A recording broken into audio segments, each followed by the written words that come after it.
This is CNN Breaking News. There's breaking news just coming into the Situation Room right now. The Georgia election interference case against President Trump and others in their effort to overturn the 2020 presidential election results will continue, but with a new prosecutor. This comes after Fulton County Attorney Fani Willis was previously removed from the case.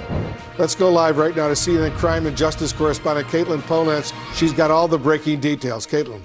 Wolf, a criminal case against President Donald Trump is alive again with a new prosecutor. This is the case in the state of Georgia in Fulton County around the 2020 election, Donald Trump's efforts there, and an alleged conspiracy that he led or is alleged to have led with top officials, including Rudy Giuliani, advisors on his campaign, as well as many people in that state who acted as fake electors. This is a case that had been charged 2 years ago and had been essentially on ice, in limbo. It was not moving forward because the prosecutor, Fani Willis, she had been removed from it earlier by a state court.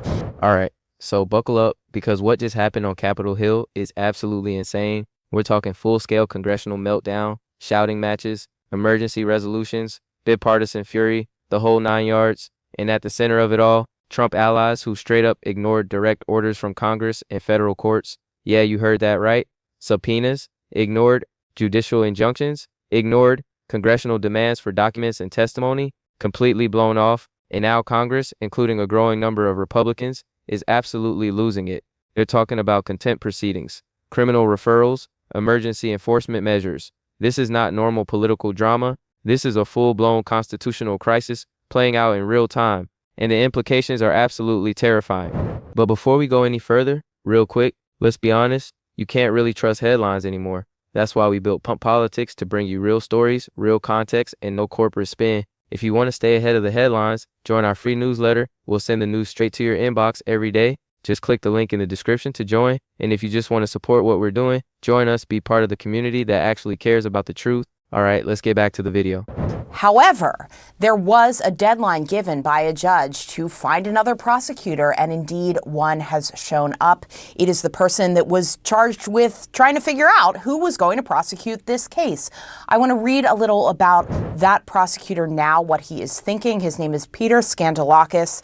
He says, the decision to assume responsibility for this matter was reached only after careful and deliberate consideration.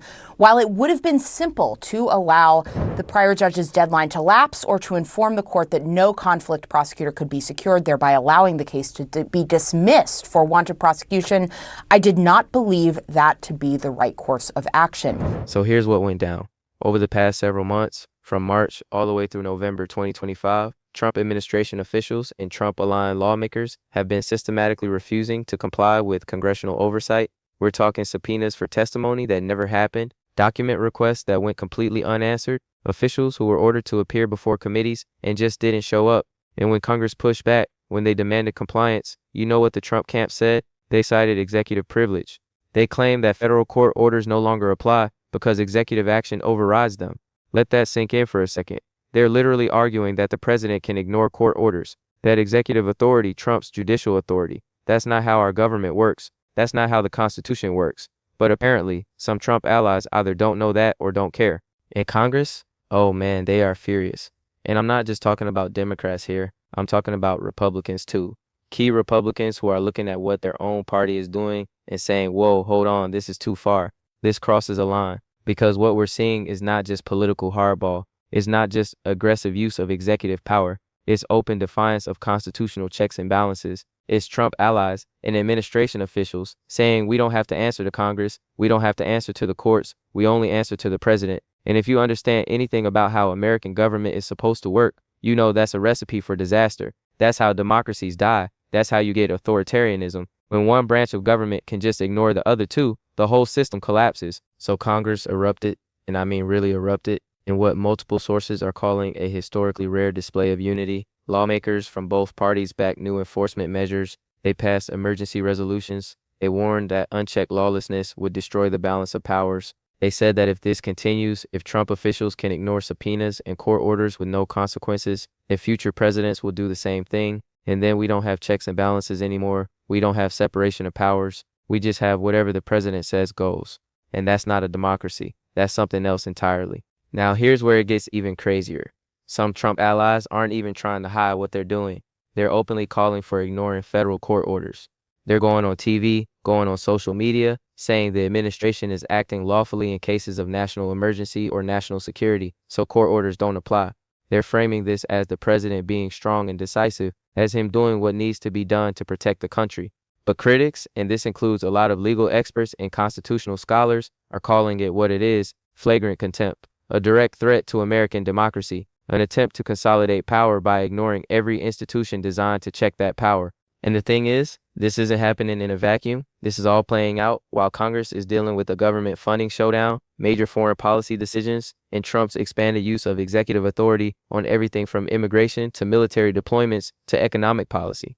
So it's not like lawmakers have time to sit around and debate constitutional theory. They're trying to keep the government running while simultaneously fighting to maintain their own constitutional role, and Trump allies are making that basically impossible by refusing to engage with the oversight process at all. In one particularly viral Capitol Hill hearing, lawmakers didn't just express frustration, they took action. They passed emergency resolutions to hold uncooperative officials in contempt of Congress. And they're not stopping there. They're talking about criminal referrals, actually referring Trump administration officials for prosecution for refusing to comply with lawful orders. That's a huge deal, because contempt of Congress is not just a political slap on the wrist, it's an actual crime. And if Congress follows through on these criminal referrals, we could see Trump officials facing real legal consequences for their defiance. But here's the question that's keeping everyone up at night. What if they still don't comply? What if Trump officials get held in contempt, get criminally referred, and they just keep ignoring orders anyway? What if Trump pardons them? What if the Justice Department, which is part of the executive branch, refuses to prosecute? Then what? What tools does Congress actually have to force compliance? And if the answer is none, if Congress is essentially powerless when the executive branch just refuses to cooperate, then we have a serious problem, because that means one branch of government has effectively neutered another, and that's not supposed to be possible under our constitutional system. So that's where we are. Congress is erupting, Trump allies are doubling down, the courts are issuing orders that are being ignored, and the whole system is straining under the weight of this constitutional standoff. This is not normal. This is not okay. And how this plays out over the next few weeks and months is going to determine whether we still have a functioning system of checks and balances, or whether we've entered a new era where the president can do whatever he wants and nobody can stop him. Let's dive in. Okay, so let's break down exactly how we got to this point, because this didn't happen overnight. This has been building for months. And if you want to understand why Congress is so furious right now, you need to understand the pattern of behavior that led to this eruption. It all starts with congressional oversight. That's the process by which Congress investigates the executive branch, demands information, calls witnesses, and makes sure the president and his administration are following the law. It's one of Congress's most important constitutional powers, and it's supposed to work like this. Congress issues a subpoena or a request for documents. The executive branch complies. If there's a legitimate reason not to comply, like genuine national security concerns, the two branches negotiate. Maybe some information gets redacted. Maybe testimony happens behind closed doors, but ultimately, there's cooperation, there's a back and forth, there's respect for the constitutional roles each branch plays, but that's not what's been happening. Instead, what we've seen over the past several months is a systematic pattern of non-compliance. Trump administration officials have been refusing to appear before congressional committees, they've been ignoring subpoenas for documents, and when pressed, they've been citing executive privilege in ways that legal experts say are completely unprecedented and probably unconstitutional. Executive privilege is a real thing. It allows the president to keep certain communications confidential, especially when it involves sensitive deliberations about policy or national security. But it's not absolute, it doesn't cover everything, and it's definitely not supposed to be used as a blanket shield to prevent any congressional oversight whatsoever. But that's exactly how Trump allies have been using it. They're basically saying, executive privilege, we don't have to tell you anything, go away. And when Congress pushes back, they just dig in harder. And it's not just congressional subpoenas they're ignoring, they're also ignoring court orders. Federal judges have issued injunctions telling the administration to stop certain actions, to provide certain documents, to comply with certain laws. And in multiple cases, Trump administration officials have just blown those orders off. They've continued doing whatever they were doing, despite clear judicial orders to stop. The most notable example came in March 2025, when a federal judge issued an order halting certain deportations. The order was clear, it was legally binding, and the Trump White House just ignored it. They kept deporting people anyway. They didn't even They argued that the executive branch has inherent authority over immigration and that judicial interference undermines national security, which sounds official and important, but it's also completely wrong. Courts have the authority to review executive actions and issue orders when those actions violate the law. That's basic separation of powers. That's how the system works. But the Trump administration decided that in this case, the court order didn't apply to them. And that set a precedent. Because once you ignore one court order and face no consequences, it becomes easier to ignore the next one and the next one. And pretty soon, you've got multiple instances of the executive branch just disregarding what federal judges tell them to do. And that's when things started to really escalate, because judges started issuing contempt findings. They started threatening sanctions. They started saying if you don't comply with this order, there will be consequences. But those consequences never really materialized, because who enforces court orders against the executive branch? Other parts of the executive branch. The Justice Department, the same Justice Department that reports to the president. So you end up with this circular problem where the people who are supposed to enforce the law are the same people who are breaking it. And Congress watched all of this happening and realized, okay, if the courts can't force compliance, then we have to. That's when they started ramping up their own enforcement efforts. They started holding hearings specifically about non-compliance. They started publicly calling out officials who ignored subpoenas. They started threatening contempt of Congress charges, and they started getting bipartisan support for these efforts. That's the really significant part here, because usually when there's conflict between Congress and the White House, it breaks down along party lines. Democrats attack a Republican president, Republicans defend him, or vice versa. But in this case, you got Republicans joining Democrats and saying, this has gone too far. This is not about politics. This is about preserving our constitutional role. This is about making sure Congress can still do its job. Some of the strongest criticism has actually come from Republicans, lawmakers who support Trump on policy, who voted for his agenda, who campaigned with him, but who are now saying, look, I agree with what you're trying to accomplish, but you can't just ignore Congress and the courts to do it. You have to work within the system, because if you don't, if you normalize this kind of behavior, then the next Democratic president is going to do the same thing, and then we won't have any oversight at all. We'll just have presidents ruling by decree. And these Republicans are right. This is not a partisan issue. This is an institutional issue. If Congress can't enforce its subpoenas, if courts can't enforce their orders, then we don't have separation of powers anymore. We have executive supremacy, and that's dangerous no matter who the president is. So what did Congress do? They erupted. In a series of closed-door meetings and public hearings throughout October and November 2025, lawmakers from both parties came together and said, enough. We're going to start holding people in contempt. We're going to start making criminal referrals. We're going to use every tool we have to force compliance. And they did. They passed emergency resolutions. They voted to hold specific Trump administration officials in contempt of Congress. They sent criminal referrals to the Justice Department, and they made it very clear that this wasn't just symbolic. They were serious about enforcing congressional authority. But here's where it gets complicated. Because the Trump camp didn't back down. Instead of complying, instead of recognizing that they pushed too far, they doubled down. Trump allies went on TV and said, we're not complying because we don't have to. They argued that in cases of national emergency or national security, the president has inherent authority that overrides congressional oversight. They claimed that the courts were overstepping by trying to interfere with executive decisions. They framed the whole thing as Congress and the judiciary trying to undermine a strong president who's just trying to do his job. And to Trump's base, to people who already distrust government institutions, that narrative is pretty compelling. It sounds like Trump is fighting the deep state, fighting the bureaucracy, fighting all the people who want to stop him from making America great again. But to everyone else, to constitutional scholars and legal experts, and a growing number of lawmakers, it looks like something much darker. It looks like an attempt to consolidate power. It looks like a president who believes he's above the law. It looks like the erosion of democratic norms and constitutional checks. And that's what's driving the bipartisan fury we're seeing now, because even Republicans who like Trump, who support his policies, can see where this is heading. They can see that if we normalize ignoring subpoenas and court orders, if we accept that the president can just do whatever he wants in the name of national security or emergency powers, then we're not living in a constitutional republic anymore. We're living in something else, something where power is concentrated in one person, in one branch, and nobody else has any real authority to check that power. And that's the nightmare scenario. That's what keeps constitutional experts up at night. Because once you lose those checks and balances, once you establish that the president doesn't have to answer to Congress or the courts, it's really hard to get them back. Future presidents will point to these presidents and say, well, Trump did it and nothing happened, so I can do it too. And over time, congressional oversight becomes meaningless. Judicial review becomes meaningless. And you're left with an imperial presidency that can basically do whatever it wants. That's not a partisan fear. That's a legitimate constitutional concern. And it's why we're seeing this rare moment of bipartisan unity in Congress, because some things are bigger than party politics. Some things are about preserving the system itself.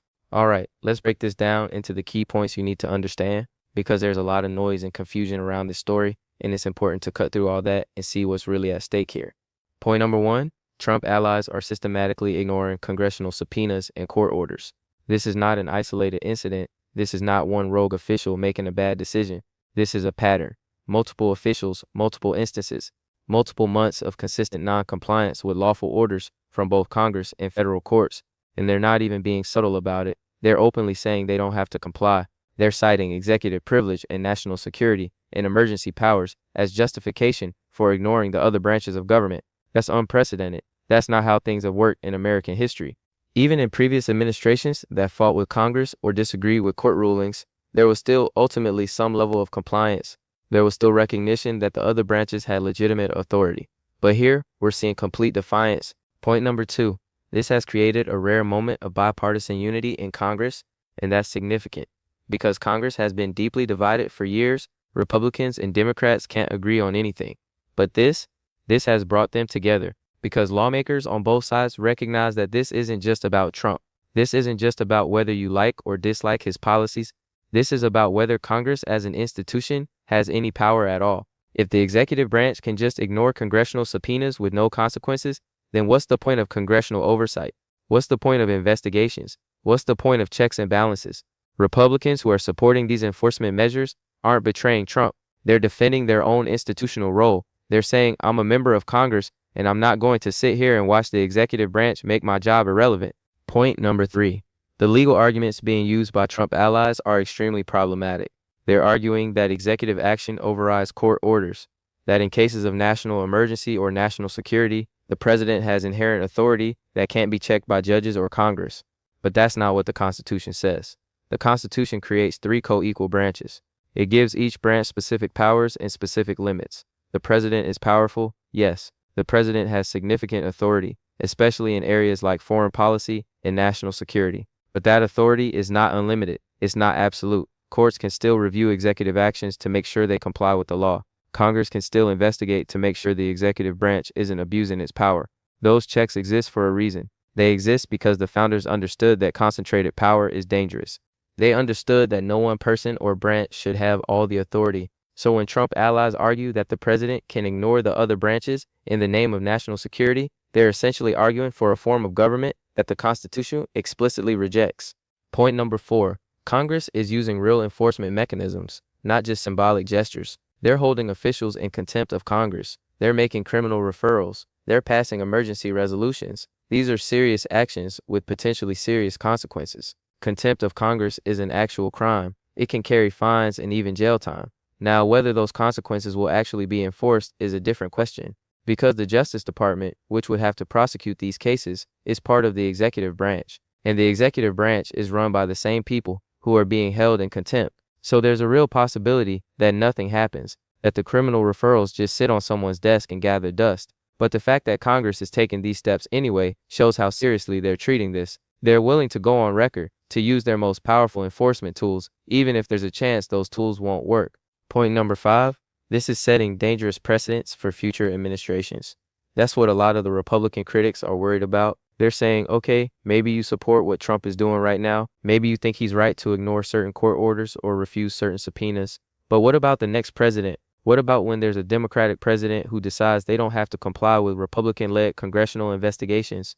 What about when that president cites these precedents and says, well, Trump did it, so I can too? Once you establish that the president can ignore the other branches of government, that becomes the new normal, and it's really hard to go back. Future presidents will push the boundaries even further, and eventually you end up with a presidency that's functionally above the law. That's not hypothetical. That's the logical endpoint of what's happening right now.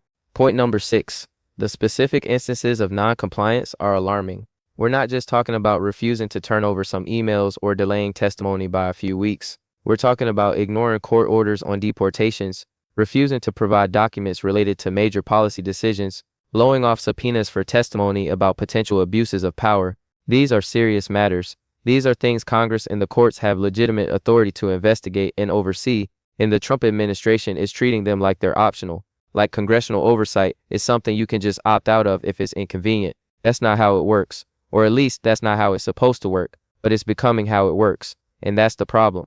Point number 7. The arguments about national security and emergency powers are being stretched beyond recognition.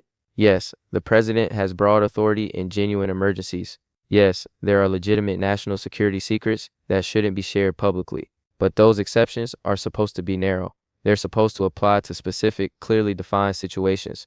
They're not supposed to be catch-all excuses to avoid any oversight whatsoever. But that's how Trump allies are using them. Everything is a national security issue. Everything is an emergency. Everything requires immediate executive action that can't be questioned or reviewed. And if you accept that framing, if you say, okay, the president can do whatever he wants, as long as he claims it's for national security, then you've basically given up on the idea of checks and balances. Because there's always going to be some threat, some emergency, some reason why the president needs unchecked power. And if that becomes the standard, then the exception swallows the rule. So where does all this leave us? Well, we're at a genuine constitutional crossroads. Congress has erupted. They've taken serious enforcement actions. They've passed contempt resolutions and made criminal referrals. They've shown they're willing to fight for their institutional role. But the Trump administration hasn't backed down. They're still defying subpoenas. They're still ignoring court orders. They're still arguing that executive authority overrides everything else. And so we're headed for a showdown. Either Congress finds a way to force compliance, or they don't. Either the courts find a way to make their orders stick, or they don't. And if they don't, if this defiance continues with no real consequences, then we've established a new precedent. We've established that the president can ignore the other branches of government, and that changes everything. The next few weeks are critical. We're going to see if the Justice Department actually prosecutes the criminal referrals Congress has made. We're going to see if judges start imposing harsher sanctions for non-compliance with their orders. We're going to see if more Republicans break ranks and join Democrats in demanding accountability. And we're going to see if Trump allies continue to double down, or if they finally recognize that they've pushed too far. My guess, they're going to keep pushing. Because so far, there haven't been real consequences. So far, they've been able to defy Congress and the courts without facing any serious penalties. And until that changes, until there are actual costs to this behavior, they have no incentive to stop. But here's the thing that gives me some hope. The bipartisan unity in Congress. The fact that Republicans are joining Democrats and saying this is unacceptable. That's significant. That's not something we see very often. And it suggests that maybe, just maybe, enough lawmakers recognize how dangerous this situation is. Maybe enough of them are willing to put country over party and fight to preserve their constitutional role. We'll see, because talk is cheap. Passing resolutions is one thing. Actually enforcing them is another. And that's where the rubber meets the road. Can Congress actually force the executive branch to comply? Can they actually impose consequences for defiance? Or are we going to learn that congressional oversight is toothless when the president decides to ignore it? Those are the questions, and we're about to get some answers. This is a constitutional crisis. That's not hyperbole. That's not exaggeration. When one branch of government openly defies the other two and suffers no consequences, that's a crisis. When the system of checks and balances breaks down, that's a crisis. And we're living through it right now, so pay attention. Because what happens next is going to shape American government for years, maybe decades to come. Stay tuned, because this story is developing fast. Next time, we'll look at what specific enforcement mechanisms Congress actually has, and whether any of them can work against a determined executive branch. Trust me, you're going to want to see that.